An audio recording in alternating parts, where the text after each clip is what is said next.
안녕하세요. 주식인사이드 김다영입니다.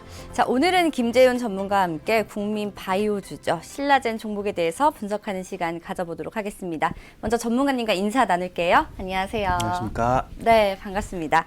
자, 전문가님 뭐 오늘 신라젠 준비해 주셨다고 하는데 네. 어떤 이유에서 신라젠을 또 픽해 주셨나 궁금하거든요. 신라젠 요즘 굉장히 핫하잖아요. 아, 그렇죠. 안 좋은 쪽으로 핫하죠. 네. 그래서 네, 오늘 좀 좀 그렇죠. 갖고 와봤어요. 네. 아무래도 신라젠 국민주라고 불린 이유가 음. 그만큼 개인 투자자들이 많이 갖고 계신 종목이에요. 그렇죠. 네. 그래가지고 해당 종목에 대해서 궁금한 점도 많고 대부분의 투자자들이 신라젠에서 잘 모르시는데 투자하시는 분들이 많더라고요. 오. 반대로 좀 거의 박사 수준의 지식을 갖고 있으신 분도 계신데 네네. 제가 지난번에 말씀드렸듯이 주식에 사랑에 빠지면 안 됩니다. 그렇죠. 예, 그런 분들은 신라젠은 무조건 성공할 거라는 맹신이 있기 때문에 아마 큰 손해를 보셨을 거예요. 네. 그래서 저는 약간 제3자 입장에서 음. 좀 냉정하게 신라젠을 좀 분석하고자 갖고 왔어요. 네. 예, 그래서 오늘 시장 좀 간단하게 말씀드리면은 네. 시장 한번 미중 무역 분쟁이 계속 격화됐잖아요. 그렇죠. 예, 시진핑이 미국의 관세에 다시 부과하고 맞아요. 트럼프 대통령이 다시 추가 관세 부과하고 이런 식으로 한 방씩 주고받았는데요. 네네. 지금 미국 증시 한 3%까지 빠졌었는데 국내 증시도 한 3% 빠지고 있어요. 오. 근데 이해가 안 가는 건 미국은 그동안 계속 올랐다가 한 번 그쵸. 빠진 건데 네네. 우리나라는 정말 심각합니다. 여러 가지. 가장 손해 보는 게 사실 우리나라죠. 예. 그렇죠. 좀 짜증납니다. 네. 네. 그래서 오늘은 신라젠에 대해서 좀 종목 분석을 해주신다고 했는데 네. 그렇다면 신라젠의 현재 상황에 대해서 좀 저희가 짚어볼까요? 네, 일단 신라젠은 팩사백이라는 그 표적 항암제가 유명하거든요. 그렇죠. 그걸로 지금까지 주가를 부양했다고 볼 수가 있어요. 근데 무용성 평가라는 게 있어요. 무용성 평가라는 건 말 그대로 이 약이 효용이 있냐 없냐를 평가하는 거거든요. 네. 근데 약의 효용이 기존에 나와 있는 약보다 우세해야 돼요. 그렇죠. 그 약보다 낮거나 비슷해도 별로 연구하는데 의미가 없거든요. 네네네. 그런 무용성 평가에서 신라젠은 일단은 임상 중단을 권고받았어요. 예, 한마디로 크게 효과 없으니 그만해라. 네. 이렇게 FDA 통보를 받은 거거든요. 네네네. 그러한 이슈로 지금 하한가를 거의 3번 가까이 갔고 그렇죠. 지금 그 이후로도 조금씩 회복을 못 하고 있죠. 그리고 가장 최근에 급락하기 전에 저점이 네. 한 44,000원이었어요. 네네네. 근데 지금 126,000원까지 떨어졌습니다. 12,000원. 예. 44,000원에서 12,600원까지. 예, 12,600원까지 떨어졌어요. 떨어졌죠. 그건 고점 대비 그 71% 됐다는 거고요. 그렇죠. 만약에 내가 100만 원 투자했으면은 30만 원만 남은 10만 원 거예요. 남은 거죠. 10억을 투자했으면 3억만 남은 거예요. 7억이 너무 날아간 크네요. 거예요. 그렇죠. 어마어마하죠. 70% 하락률. 더 슬픈 거는 신라젠이 재작년 11월에는 15만 원을 찍었어요. 예. 그리고 개인 투자자들이 가장 매수를 많이 한 구간이 네. 8만 원에서 10만 원 구간입니다. 오. 그 때문에 지금 거의 뭐 80%에서 90% 정도까지 하락이 나온 거죠. 그렇죠. 그래서 코스닥 시총 2위였어요, 신라젠이. 네, 맞아요. 1위 셀트리온 헬스케어고 2위가 신라젠이었는데 지금 19위까지 급락을 했습니다. 정말 많이 떨어졌네요. 네. 시총이 5조 1245억에 육박했었는데 지금 1조 373억으로 떨어졌죠. 네, 그렇죠. 그래서 최근 코스닥의 큰 하락은 신라젠도 한몫을 해요. 네, 맞습니다. 이렇게 시총 5억짜리가 하루에 거의 1조 5천억씩 빠졌거든요. 네네네. 그러면서 이제 코스닥 시장도 좀 무너진 면이 없지 않아 있고요. 그렇죠. 그리고 시총이 급락하고 있고 앞으로 당분간도 이렇게 힘들 것 같고요. 네. 이러한 신라젠이 일단 빠진 이유는 아까 말씀드린 그 무용성 평가 네네. 그거 임상 중단 권고도 있지만 일단은 회사 관계자들이 자꾸 회사의 주식을 팔아요. 그렇군요. 팔고 퇴사하고 이런 경우가 굉장히 많습니다. 제가 살펴본 것만 해도 한 2천억 원 정도 스톡 옵션을 발행했거든요. 그래요? 근데 거의 다 매도가 나왔어요. 그 말대로 그 말은 곧 임직원들이 자기가 받은 2천억 원어치의 스톡 옵션을 다 시장에 팔고 네네. 퇴사한 분이 굉장히 많고요. 그쵸. 아직도 뭐 계신 분도 있겠지만 근데 솔직히 그렇잖아요. 내가 다니는 회사가 정말 미래가 있고 앞으로 성공할 것 같다. 그러면 안 팔거든요. 그렇죠. 예. 더 믿겠죠. 그쵸. 사들이겠죠. 네. 이거는 제가 개인적인 생각인데 네.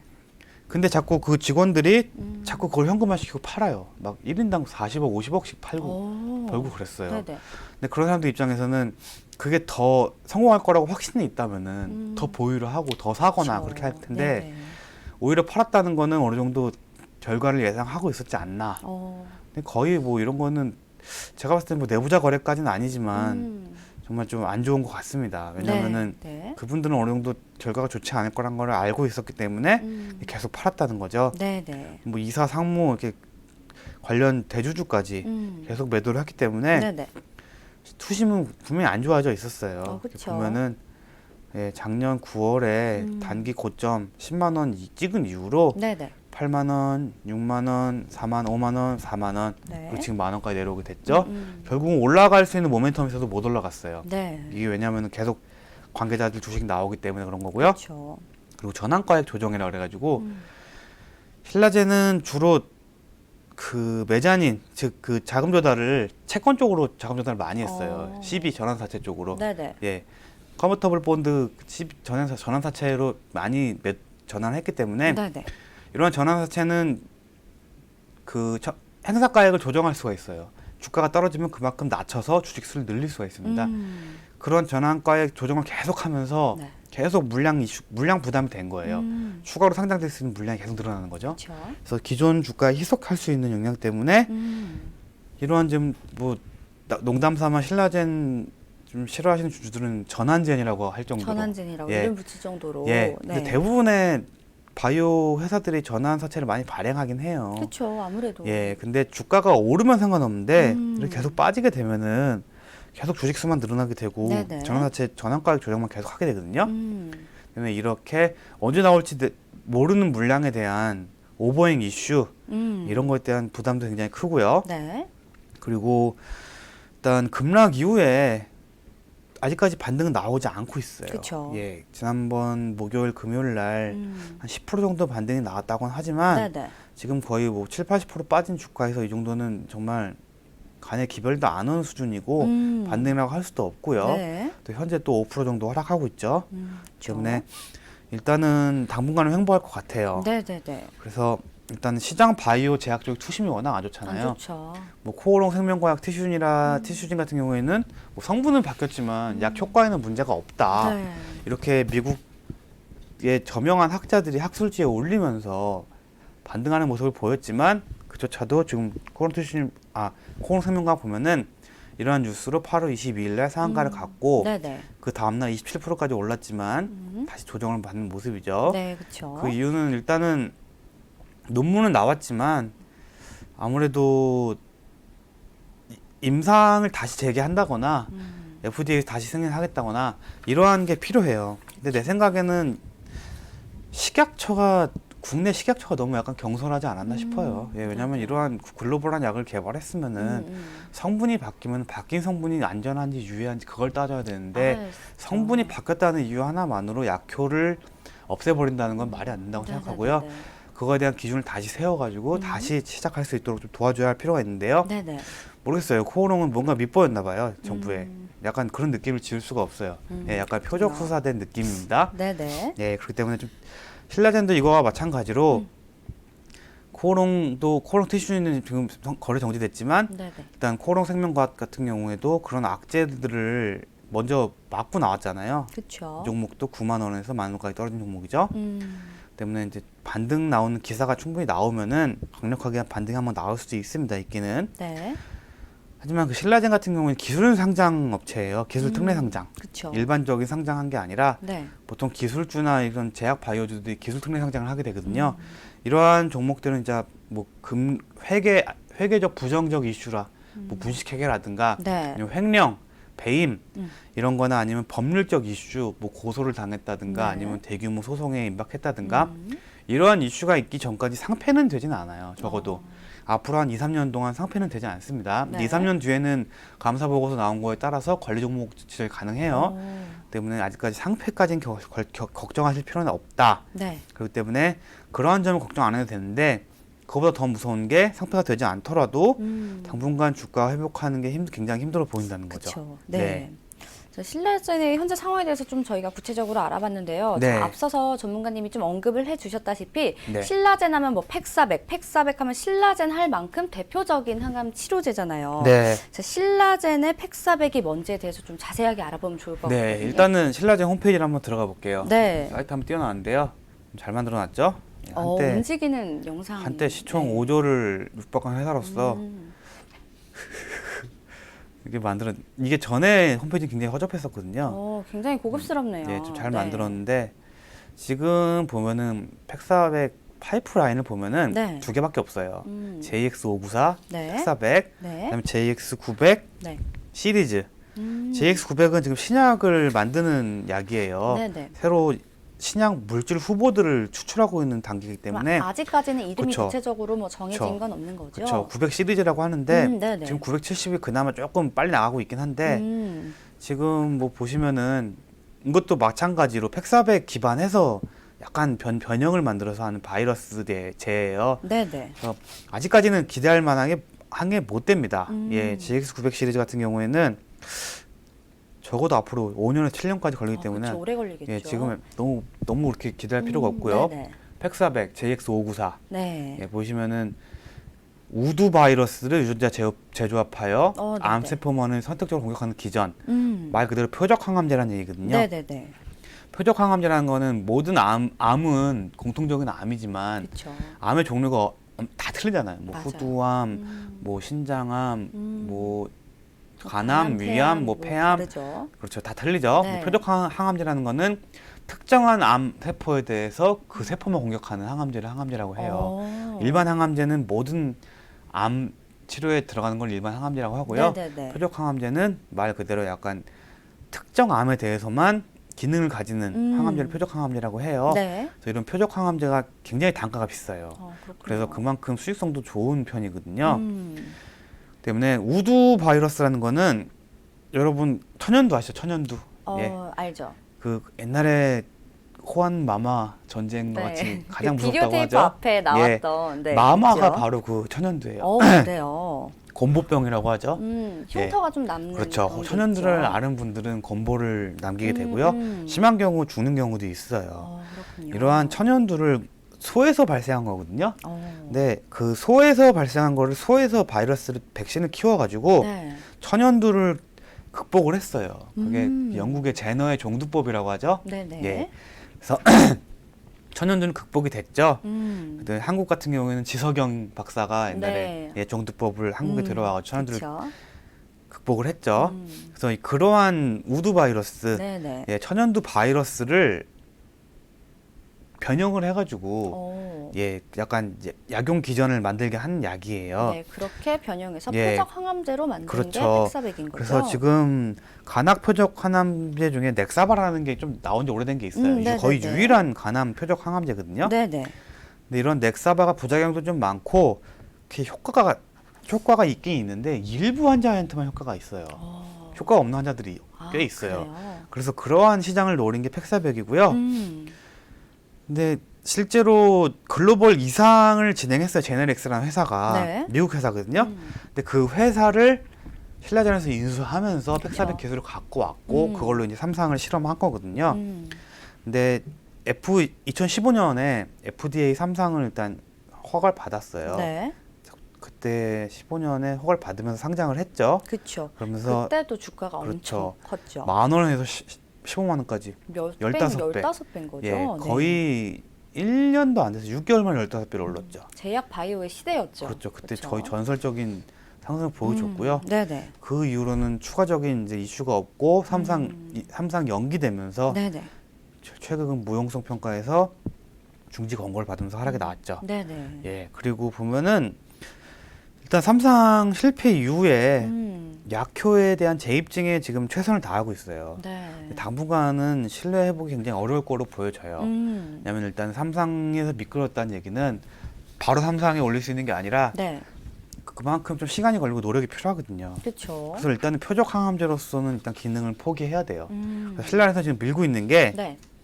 팩사백을 표적 항암제가 아닌 약간 범용 항암제로 약간 범용 항암제. 예, 그러니까 모든 암에 약간 뭐랄까 가능한. 보조적으로 그쵸. 약효를 이룰 수 있는 네네. 그런 범용 함양제로서의 기능을 자꾸 연구하고 있어요. 네네네. 신라젠 입장에서는 신라젠은 곧 팩사백이기 때문에 그렇죠.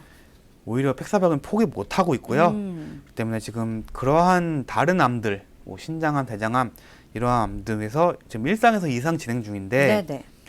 최소 4년에서 5년 걸려요. 지금 현재 오래 시점에서 걸리네요. 네. 뭐 가시적인 성과가 나올 때까지는 4년에서 5년 정도 걸리는데 제가 봤을 때는 신라젠이 그 정도의 기간을 시장에서 버틸 수 있을까 하는 의문은 가지고 있어요. 네네. 그 전에 사라질 수도 있겠다 이런 생각 가질 수 있어요. 네. 이러한 이유는 제가 뒤에서 다시 한번 말씀드리겠지만 네네. 일단은 또 팩사백 플러스 면역 관문 억제제 요즘은 면역 항암제라 그래가지고 네. 그 개인의 면역성을 높여서 약간 T세포라고 하죠. 그렇죠. 예, 그러한 방어 세포들을 강하게 만들어가지고 암세포를 이기고자 하는 시도가 굉장히 많이 나오고 있어요. 네네. 많이 들어보셨을 거예요. 셀리버리, 들어봤죠. 예, 그런 식으로 ABL 바이오 네. 그러한 회사들이 지금 뭐 면역 항암제를 개발한 회사들이거든요. 그렇죠. 그런 회사들과 병용 투여를 함으로써 약간 약효를 늘릴 수 있지 않느냐 그러한 시도를 하고 있습니다. 네. 그래서 차세대 항암 바이러스 개발 신약, 아까 JX900 시리즈 있잖아요. 네. 그런 경우에는 일반 시판까지 나오려면 7년이 걸려요. 그렇죠. 최소죠. 예, 최소의 근데 뭐 일단 기간이죠. 시판까지 나오지 않더라도 3, 4간이 올려야 되거든요. 그렇죠. 오르려면 한 4, 5년 걸리거든요. 근데 그때까지 과연 신라젠이 시장에서 버틸 수 있을까?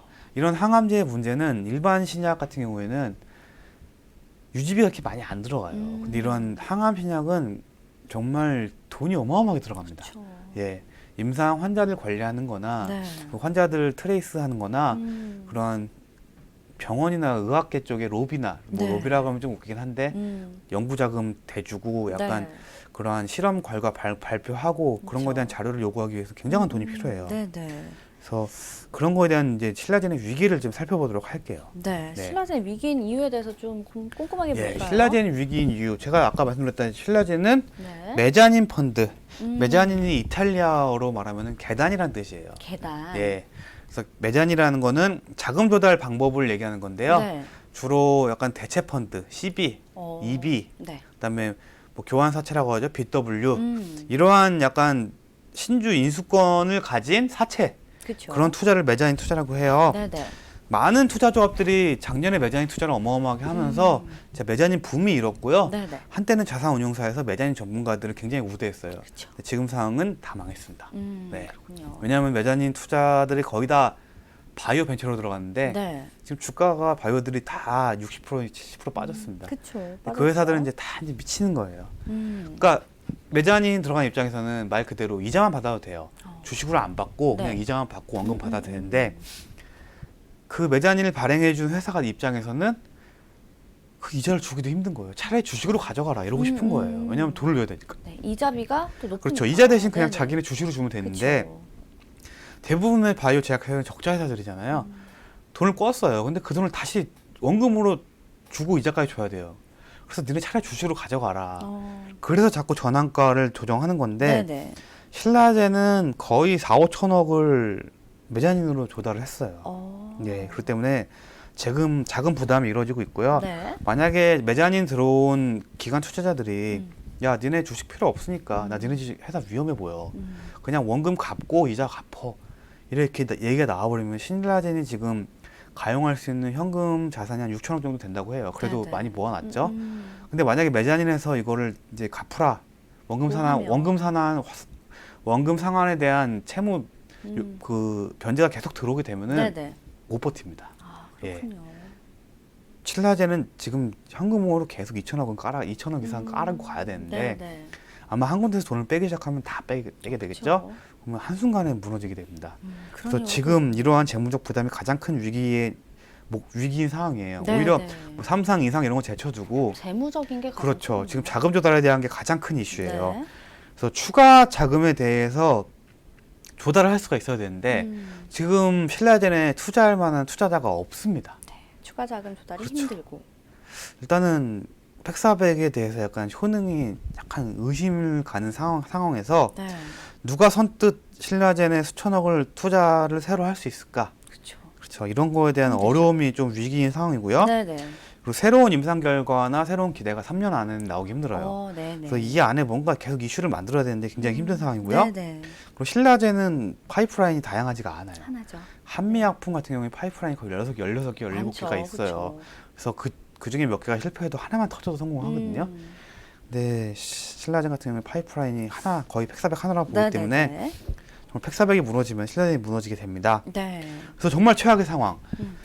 이러한 기관 투자자를 대상으로 자금 조달이 안 되게 되면은 네. 결국은 헬릭스미스처럼 무너지게 되죠. 주주 대상, 그쵸.